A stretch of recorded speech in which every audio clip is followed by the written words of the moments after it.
Good morning. My name is Jennifer Hallett, and this is eJournal EDAD 764A, and I will be touching on capsules 3B and C today. First question is, what are your organization's areas of greatest need? We have a lot of needs right now, especially because of the school closures due to the pandemic, but I'm going to focus on something that we started shifting in our special education department a couple of years ago, and as I've joined the team last year, has been really a huge shift for not only our administration, but our teachers and our families as well.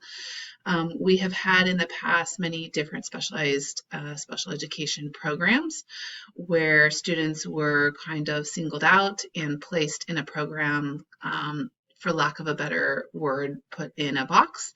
And we're really trying to shift away from that philosophy to being more student-centered. And it's going to be a huge shift in thinking for our staff and for our families, especially some of our new incoming families who don't understand this new shift. What we've done is taken programs for some of our more needy students and blended and combined them into one modified program. And we will see that we have quite a wide range of needs when we do this. And that has been one of the biggest challenges, is to help support the teachers with not only curriculum and instructional practices that they can use to meet all of those students' needs, but also to overcome some of the hurdles with perception and helping students and families understand how their students' needs can be met in this program with a wide range of students' needs that are in the program. So that being said, the next question is, what evidence did you use to determine this need? Well, it's listening to the staff, it's listening to the IA instructional assistants talking to me, being present out there in the classroom and out there at lunch, and just being very aware and keeping my kind of ear to the floor and knowing what's going on, as well as listening to the community. I have a lot of families that are not ours yet, but that are coming to us that have questions and concerns and have heard rumors. And it's really just understanding what people know and what people don't know, and making sure that you're communicating and getting the information out there, as well as making sure that you're addressing any questions that people have right away, because the longer you let things go, sometimes they can fester into something that it doesn't need to be. What steps have I taken or will take to address the need? Well, right now I'm trying to have personal conversations with a lot of our staff in understanding the why, the rationale. They need to know the reason why we've made a shift. Many of the staff that I'm working with have been here a very long time. They're used to what has been happening. They're used to what was. They're used to programs having certain names.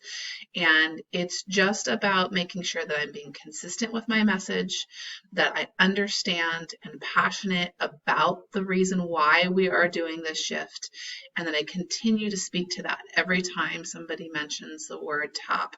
We're not using that term anymore. We are using modified program because these are students that are getting whatever their needs are in their area of need, specialized, differentiated, regardless of what program they're in or what it's called. And really kind of shifting people away from a mindset of a kid fitting into a program, but that a kid is getting what they need. And so I just continue every time I have a staff meeting, every time I meet with people informally, when I'm meeting with site admin, to continue that conversation about the rationale and the why and the purpose behind it. The next question is, who might be affected by addressing this need, and how will they be affected? Well, first and foremost, the kids are going to be mostly impacted because they're going to get opportunities to not only be challenged in ways they probably wouldn't have been otherwise, and it helps our staff also see that there are opportunities for children to have other peers to learn from.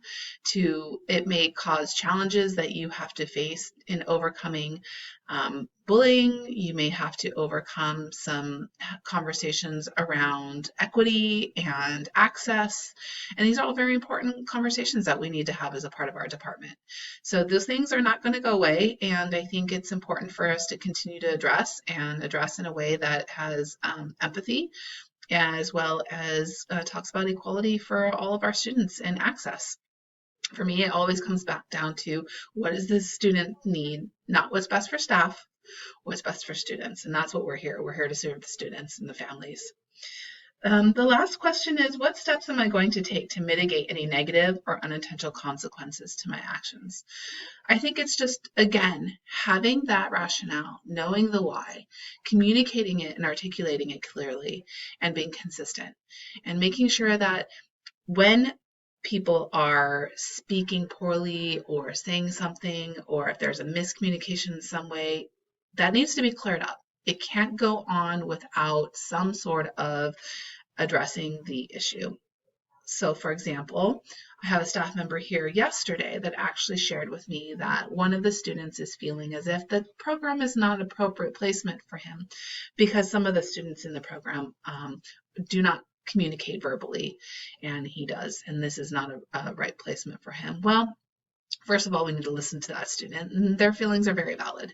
We also need to be able to articulate to that student why we have students that might not speak in that program and how their strengths are being highlighted and how we can still work together even though we all have differences, because that student as well has differences, and we want to make sure that we recognize that we all have areas of weakness and we all have areas of strength. We're all very different. We want to embrace the diversity of our programs. We want our children and our students to embrace that diversity of not just the program, but a school at large, because they're going to be in a variety of different classes with a variety of different people. They may have students in their band class that have a physical need. They may have a student in their math class that has a behavioral issue that's challenging for them. And that's okay. And we want them to understand that that's okay. That's why we have supports. That's why we have a job. That's what we do. We support students that have needs. So it's really just shifting thinking, being very consistent to the message, and making sure that our teachers and our families understand the why, the rationale.